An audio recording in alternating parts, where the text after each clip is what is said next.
You see, the trouble with being a frontman is everyone expects you to talk in the rest of the band, and they're cross with you for a year and a half if you say something stupid. It's terrifically unfair. Well, good evening, everybody, and welcome to Storytellers with us, the Backstreet Boys. Coldplay. And we'd like to first of all say thank you very much for coming out to see us. We've been away for a while. And please forgive all the cameras and all the bright lights that show just how ugly we really are. And try and, you know, close your eyes and imagine we're a massive, great big rock band, or soft rock band, whatever you want to call us. And I'm just going to change microphones for this first bit of storytelling, okay? You have to kind of, you know, give us the benefit of the doubt, give us some enthusiasm. We've never done this stuff before.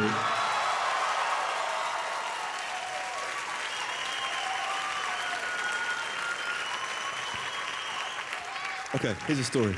Want to hear a story?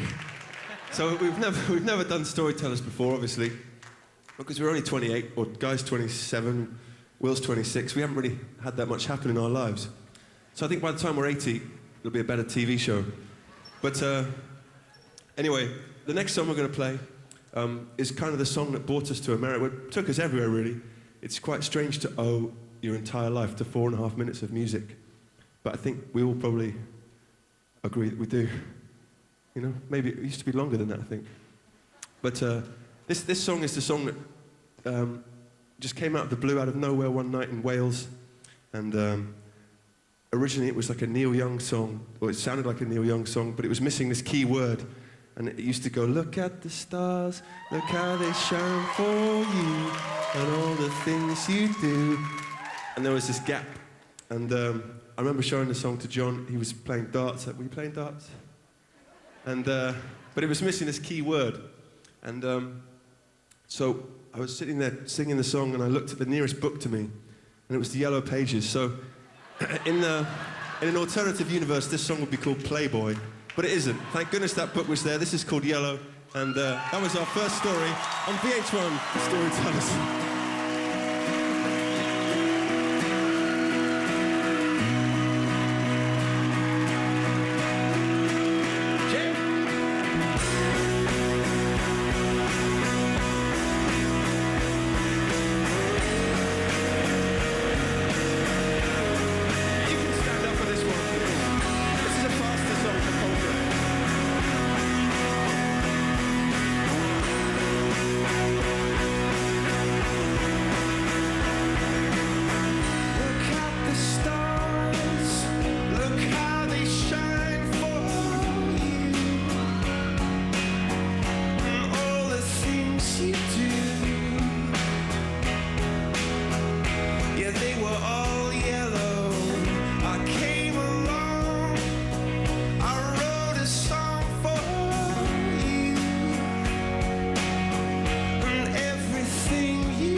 way we write and the way I write is we let it come out naturally. Those are just the words that come out naturally, and they're always quite emotion-based. They're not very clever lyrically. No one's going to be analysing our lyrics, I don't think, in 100 years, but maybe our chords.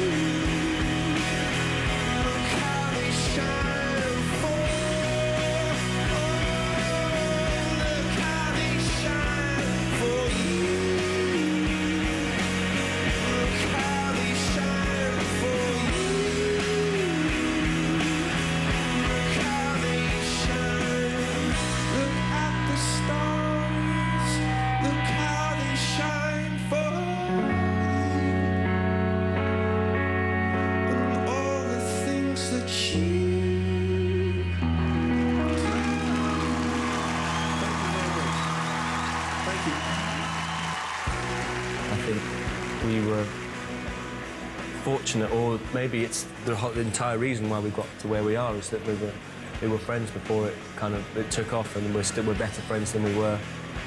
We've got to a good, stable point where we know each other extremely well, and we're very supportive of each other. Okay. Well, now we're going to play a song called "In My Place," which was off the album "A Rush of Blood to the Head," which sold over 200 copies. And this song is still very special to us because it was every album of ours kind of has a linchpin song. The first album, it was a song called "Trouble." The second album, the new album, it was a song called "Fix You," which we're about to play. And this second album, I'm sorry, I'm getting all technical and boring. It's starting to sound like C-SPAN. But the second album, "A Rush of Blood to the Head," this was kind of the linchpin song around which the rest of the album was written. And it took us about 500 million takes to record it. And eventually we just sacrificed, we just succumbed to the power of computers and edited it all together. And this is called "In My Place."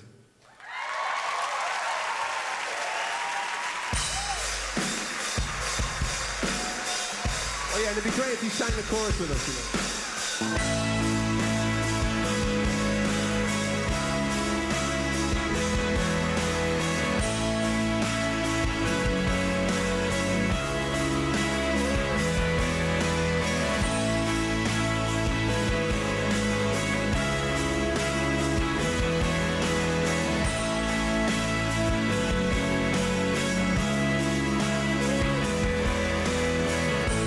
In my place,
most important thing to me is not...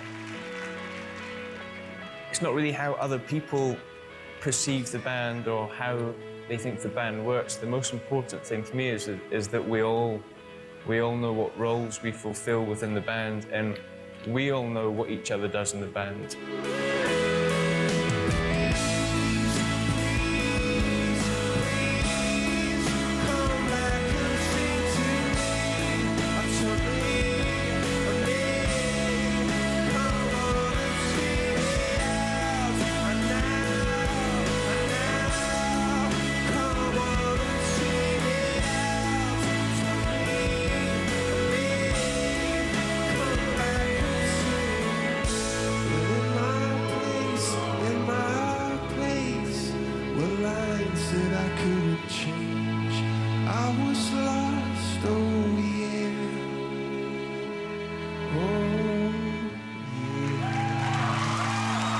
Tremendous singing. Thank you so much.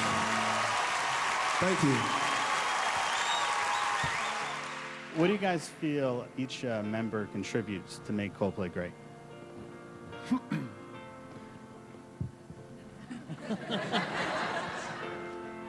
I think I make us worse, to be honest. I think without you, we'd be as big as... You'd be as big as Green Day.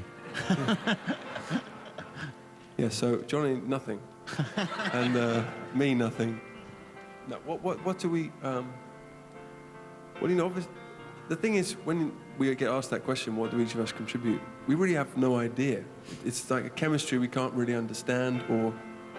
You know, like most of the things in our life, we've been so blessed to get them, and all we do is just work as hard as possible to validate it and to, you know, make the most of it. And for some reason, this combination of four people just works, you know. Really, a lot of people thought it wouldn't. And we sometimes think it won't, but, you know, maybe it's because some of us are more outgoing, some of us are more reserved, some of us are more technologically capable, some of us are more handsome. Some of us know more about mechanics. Some of us can do a backflip. And all these things combine to make us the 78th best band ever.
an interesting song politically because I'm not sure if it was just before or just after the 9/11. It just seemed so poignant at the time, you know, when it was coming out because, you know, I was on the other side of the world, but I felt that the world had come to an end, you know, and for me that song, you know, really struck a chord. But it's also very personal. It's a personal statement of belief. It's about what someone thinks is good and someone thinks is bad. So it's inherently tied to the personal.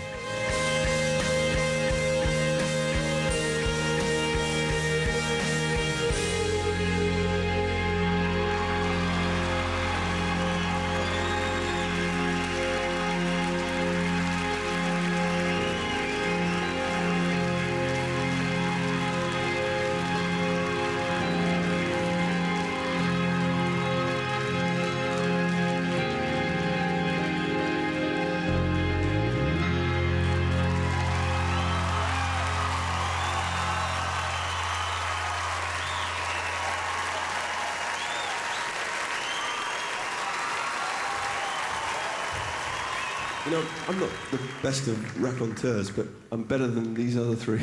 So, but what I'm going to do is ask Guy to admit how much we stole this next song off Kate Bush.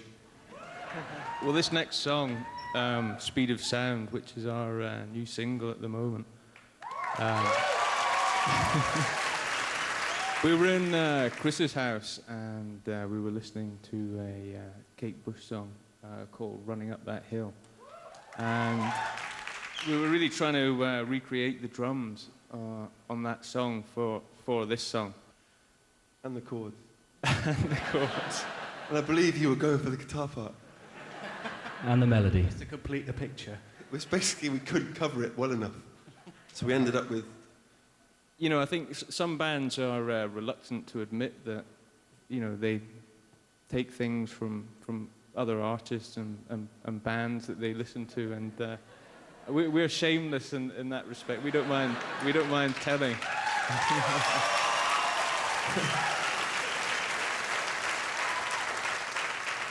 Anyway, we failed spectacularly, as we do every time we try. This is called Speed of Sound.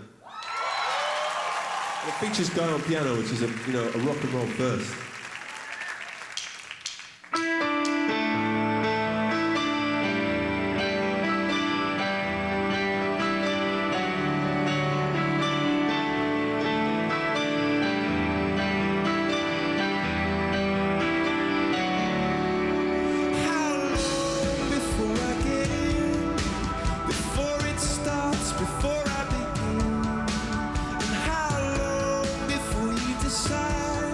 Before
Speed of Sound had a handful of questionable lyrics before its final version.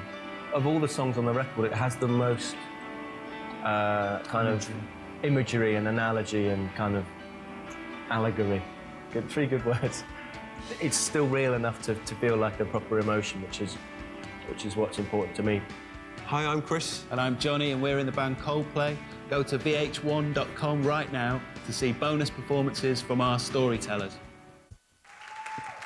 About halfway through recording A Rush of Blood to the Head, Chris and I were travelling on a train up to Liverpool, and don't whoop, it was quite a horrible story.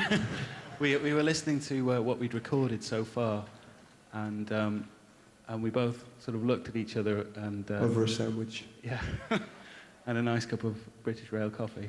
And we were totally, distraught, really. We thought we'd recorded the worst thing ever. And, we thought two songs were good, Politic and something else. In My Place. In My Place, and everything else we thought it was the end of the world. But at the same time, we were travelling to Liverpool, and we were kind of desperate to make it quite good, or as good as we could. And so we wrote The Scientist pretty much straight away.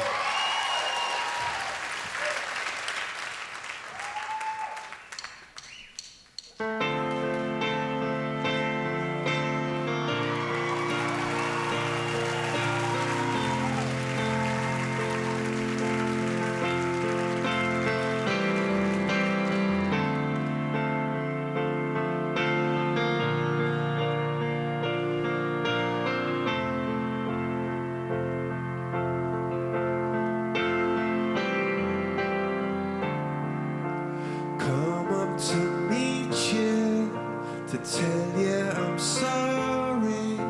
You don't know how lovely you are. I had to find you, to tell you I need you, to tell you I set you apart. So tell me your secrets and ask me your questions, and now let's go back to the start. Running in circles or coming up tails, heads on a silence apart.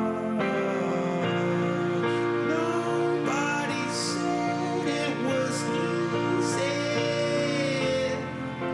Oh, it's such a shame for us to part. Nobody said it was easy. No one ever said it would be this hard. I'm going back to the start. I remember the first time I heard The Scientist. I just got off the train and he played it to me, and it was, I could tell that it was going to be one of one of my favourite songs on the record. But sometimes it does take a long time to allow the song to grow, and sometimes it's a bass line or a drum beat or a guitar part that lifts it up a notch. But I was just guessing the numbers and figures, pulling your puzzles apart. The questions of science and progress, but not speak as loud as my heart. So tell me you love me, or come back and hold me. Oh, when I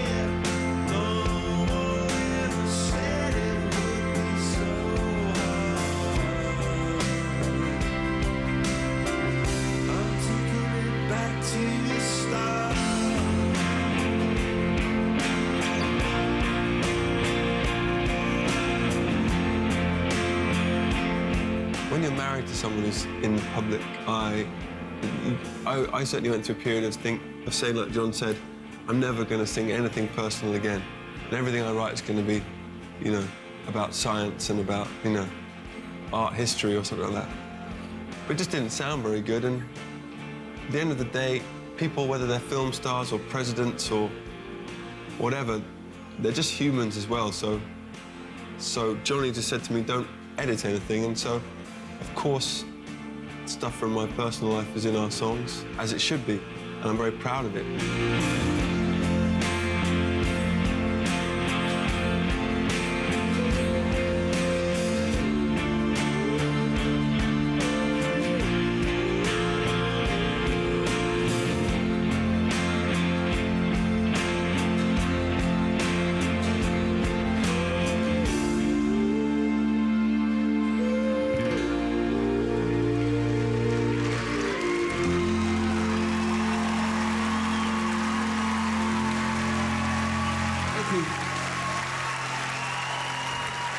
This next song, to me, is it will always be a lesson to keep my mouth shut, because when Chris first played me the main part of this song, must have been 3 years ago now, no more than that, I thought it was absolute rubbish, and I kept my mouth shut. And then, in fact, someone that works very close with us said, if that song is ever a hit on radio, I will eat my hat. And so, for myself and for Dave Holmes, I say, serve up the hat. Because this next song is called Clocks.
What has been your biggest goosebump moment, that amazingly surreal moment so far in your career?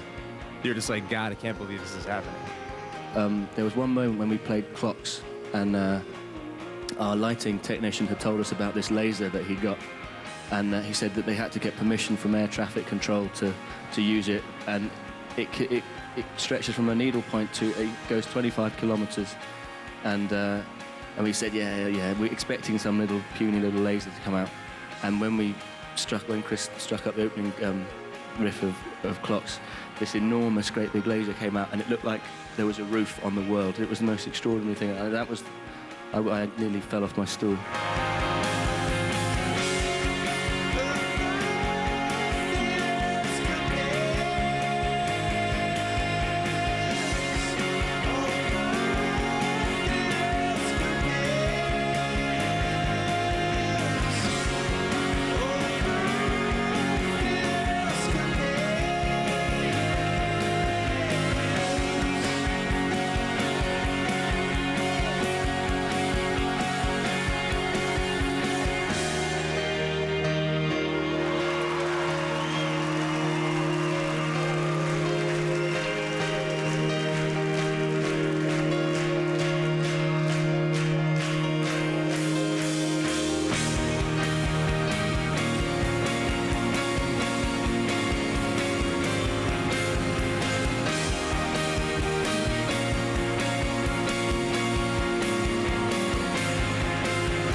Will you come over here, please, gentlemen? This young man here. No, you. I'm looking at you. Have you got a story? Have a seat. Just see how hard it is.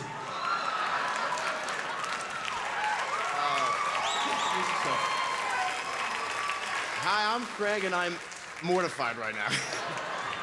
Hi, I'm Guy. And I'm Will, and go to vh1.com right now to see exclusive behind-the-scenes photos from our storytellers. Well, this is a new song.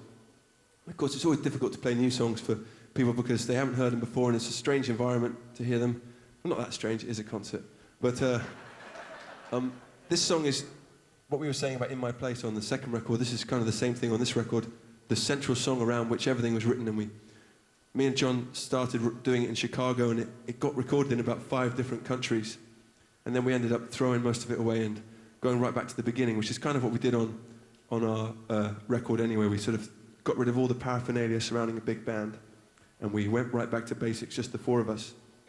Now, the first time we ever saw Storytellers was the Bee Gees, and what's amazing about the Bee Gees, of course, is not only were they brothers, but they sang together in 3-part harmony. And we had never tackled this before, but we thought, well, how are we going to do Storytellers and beat the Bee Gees? It's difficult. We haven't got the beard or the teeth, but we have got 4 members and not 3. So we thought, well, we'll try a 4-part harmony. And we don't actually have the songs either, but what we do have is 4 members. And so this is a song called Fix You. Although I'm joking about it, it's probably the most important song we've ever written for people always say that about their new album. Forget it. Just listen to it. It's called Fix You, and it features an outdoing of the Bee Gees.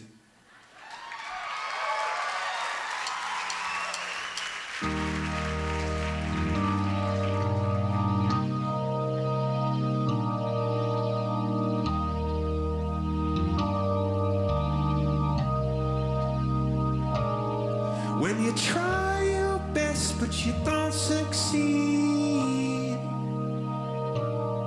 when you get what you want but not what you need, when you feel so tired but you can't sleep, stuck in reverse,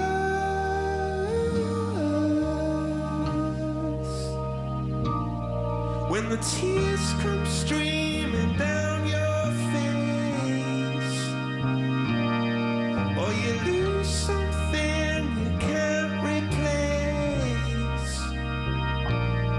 when you love someone but it goes to waste, what could be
Fix You is the first thing we recorded on the album, and it's the kind of bedrock of it. For me, it's the most emotional I've ever felt listening to any of our music.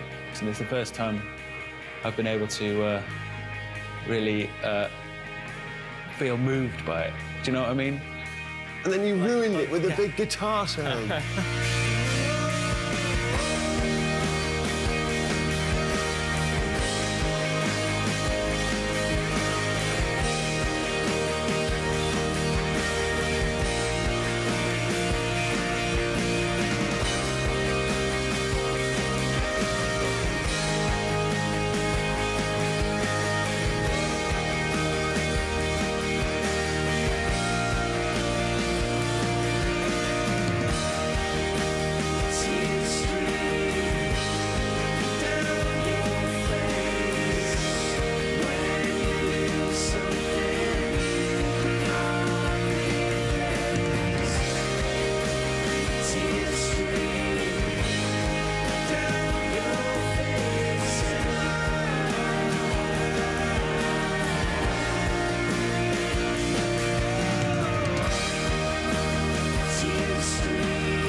eat your bones, and I will try.